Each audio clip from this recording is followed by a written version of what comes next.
Sore pemirsa, Anda menyaksikan Metro Sore bersama saya, Robert Haryanto. Setengah jam ke depan kami akan memberikan informasi aktual, akurat dan juga fresh dari redaksi kami. Mari kita simak Metro Sore selengkapnya.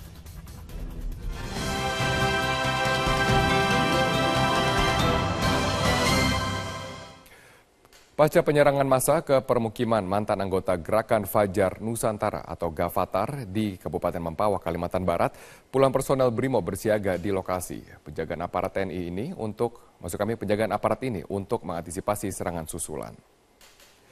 Sebanyak 150 personel dari Polres Mempawah dan BRIMOB Polda Kalimantan Barat disiagakan di markas mantan anggota Gavatar di Desa Pasir, Kecamatan Mempawah Hilir, dan Desa Moton Panjang, Kecamatan Mempawah Timur.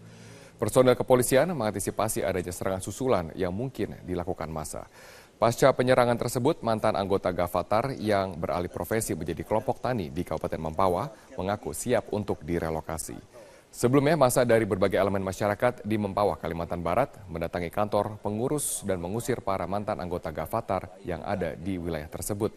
Para mantan anggota Gavatar ini masih menunggu instruksi dari koordinator mereka yang saat ini ditahan oleh aparat kepolisian. Sebanyak 10 orang mantan anggota Gavatar terpaksa diamankan ke Mapolresta Mempawah, Kalimantan Barat. Mereka diamankan polisi untuk menghindari amukan massa yang menuntut mereka meninggalkan Kabupaten Mempawah.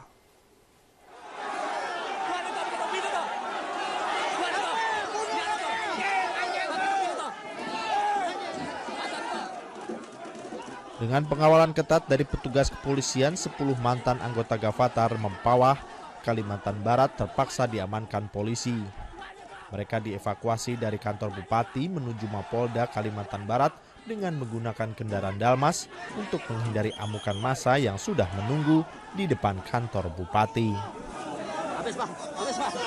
Warga yang emosi juga sempat membakar sebuah mobil milik mantan anggota Gavatar yang diparkir di depan kantor Bupati Mempawah. Warga kesal karena sempat tersiar kabar mantan anggota Gavatar tidak mau meninggalkan Kabupaten Mempawah.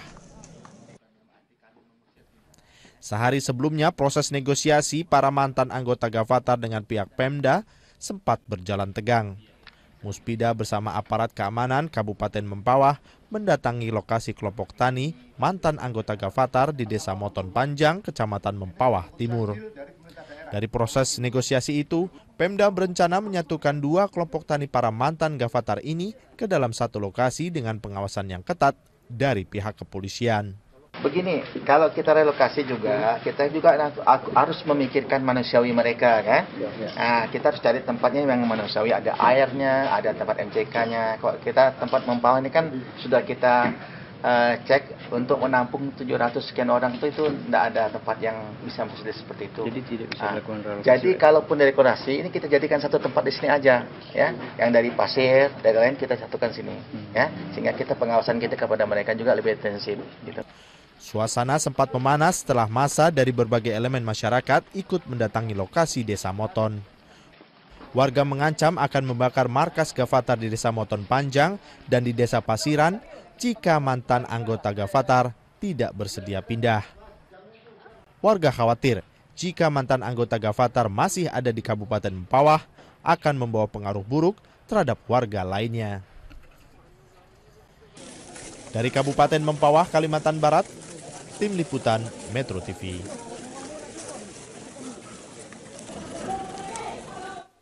Penyidik dari Polda Daerah Istimewa Yogyakarta hingga kini masih terus memeriksa Dr. Rika Tri Handayani. 2 orang tersangka yaitu Eko dan Feni yang sebelumnya tutup mulut, kini juga sudah mulai kooperatif. Sampai saat ini polisi menyatakan Rika Tri Handayani hanyalah korban yang dibujuk tersangka Eko dan Feni. Pemeriksaan terhadap Rika dilakukan di tempat yang dirahasiakan sesuai dengan permintaan Rika dan keluarganya. Sedangkan Eko dan Feni yang sudah ditetapkan sebagai tersangka juga masih menjalani pemeriksaan. Kedua tersangka yang didampingi penasihat hukumnya saat ini mulai kooperatif dan mau memberikan keterangan setelah sebelumnya sempat tutup mulut.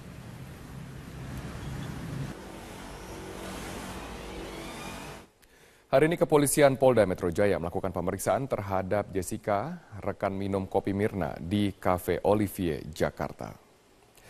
Direktur Reserse Kriminal Umum Polda Metro Jaya, Kombes Pol Krisna Murti mengatakan pemeriksaan ulang dilakukan untuk mendapatkan keterangan tambahan.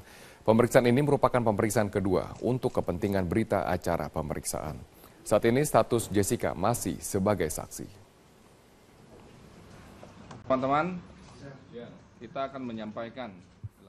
Untuk mengusut kasus dugaan pembunuhan Mirna, perempuan yang meninggal karena kandungan sianida di dalam kopi, hari ini penyidik Polda Metro Jaya memanggil teman Mirna, Jessica. Kita segera bergabung bersama rekan kami, Mila Amalia, langsung dari Polda Metro Jaya. Mila, sejauh ini bagaimana pemeriksaan terhadap Jessica? Ya Robert, hingga saat ini Jessica Kumala, rekan Mirna yang saat itu berada di lokasi kejadian tempat Mirna meninggal, masih berada di dalam ruangan tim penyidik dari Direktorat Reserse Kriminal Umum Polda Metro Jaya. Sebenarnya Jessica tadi dijadwalkan untuk datang ke Polda Metro Jaya ini sekitar pukul 10 waktu Indonesia Barat, namun Jessica diantar oleh tim pengacaranya atau tim kuasa hukumnya ini datang ke Polda Metro Jaya sekitar pukul 1 lewat 15 menit waktu Indonesia Barat, dan hingga saat ini kurang lebih sekitar 2 jam Jessica masih melaksanakan atau memberikan kesaksian lanjutan terkait dengan dugaan kasus pembunuhan Mirna. Tadi dikatakan oleh tim pengacara dari Jessica Kumala sendiri, yaitu Yudi Wibowo, mengatakan bahwa Jessica dan Mirna merupakan teman dekat selama masa kuliah mereka di Australia, meskipun mereka ini berbeda jurusan. Dan dalam kesempatan untuk waktu minum kopi di kawasan Cafe Olivier Grand Indonesia Jakarta Pusat ini dilakukan sebagai pertemuan biasa, di mana Jessica dan Mirna ini sudah lama tidak berjumpa, dan Jessica saat itu berencana untuk kembali bekerja di Indonesia, dan pertemuan tersebut merupakan sebagai kurang lebih sekitar menjadi perayaan dengan kepindahan Jessica kembali ke Indonesia.